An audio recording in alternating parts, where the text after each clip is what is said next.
Hey kids, I'm on the A train and I realized I didn't cover the circular flow diagram. And that's kind of important in this last unit before we go to supply and demand. So I thought, you know what? I'm sitting here in the train with a couple of my friends. Why don't I knock off the circular flow diagram? Alright, so let's get to it.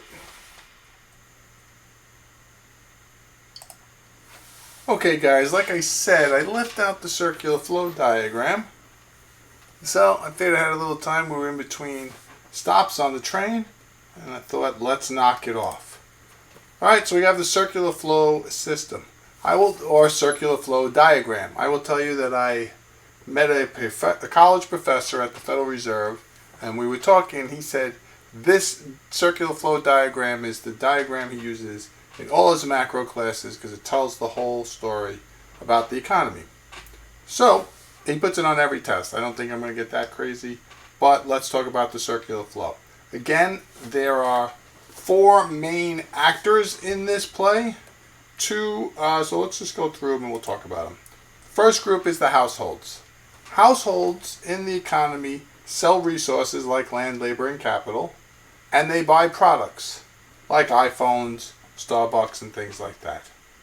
Those products are produced by the second group, the businesses. The businesses sell those products to the households, but they buy the resources so they can make the products. So the household sells the resource, the business buys the resource, and they produce a product. That product is then sold. Product is then sold through the product market, right? Which the business sells the goods to the product market. Think of the product market as the supermarket, the Walmart, Amazon, things like that. And then households go there to buy those products.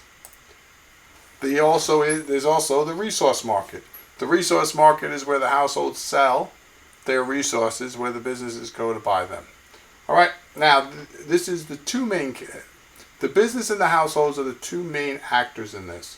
The markets are just intermediaries for the transactions. All right, so let's look at how the transactions work. First, we have the households giving the land, labor, and capital to the resource market, which then transfers it over to the businesses. Okay, the businesses then use that land, labor, and capital, right? That allows them to produce goods and services that go to the product market. From the product market, it goes to the households. So here you have the flow. Right, here we have the flow of the resources from the households to the businesses, which turns to goods and then sends back. Right, but the households, right, what ends up happening is from the resource market, we need to get something back to the households in order for them to buy those goods and services. So we talked about this at the end of class the other day. The cost of the four factors, land, labor, and capital, is wages, rent, interest, and profit. So that wages, interest, rent, and profit go from the resource market to the households. The households then use that and they transfer it over as consumption expenditures, you can put a dollar sign here, over to the product market. From the product market, it goes to the businesses and we call it revenue. Right, so the business takes that revenue. Now what does the business do with that revenue? Gives it to the resource market, right, in terms of cash or cost, and then that money goes to the resource market and then it goes to the households. All right, so you have here the resource market, the money in the orange, right, and the goods and services and the resources in the red. Now there's a group that's missing here. Never want to leave out the government, they won't allow it. Right, so I have the government, which is giving services to the households, like garbage, police, protection, military, roads, things like that. In return, right, we have services and subsidies that go from the government to the businesses, and both the households and the businesses pay taxes. Right, they give taxes to the government. So if you notice in my orange boxes, I have business, government, and households. Three of the biggest players in a country.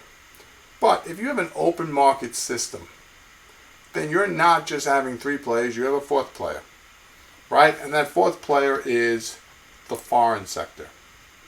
Okay, the foreign sector is buying our goods, which are exports, and selling us their goods, which is the imports. Right? So those are your 4 main players: households, businesses, foreign sector, and the government. If the market is closed, then we won't have a foreign sector. We would only have the 3. But the circular flow is still working the same way. All right, now one of the things I want you to look at here, that on the product market, the demand for the product market is on the household side. The supply from the product market is on the business side. So if you want, it's not on my picture, but if you want to put it in the bottom right hand corner, you could write demand. Bottom right hand corner, you could write supply. So the demand for the product market's from the households, the supply of the product market's from the business. But if you go up top of the circular flow, the demand for the resources is on the business side, and the supply of the resources is on the household side. Right? So you can put those things in the 4 corners. Right? And that's all I have for today. Maybe the next time I'll see you at the park. Who knows? Take care, children.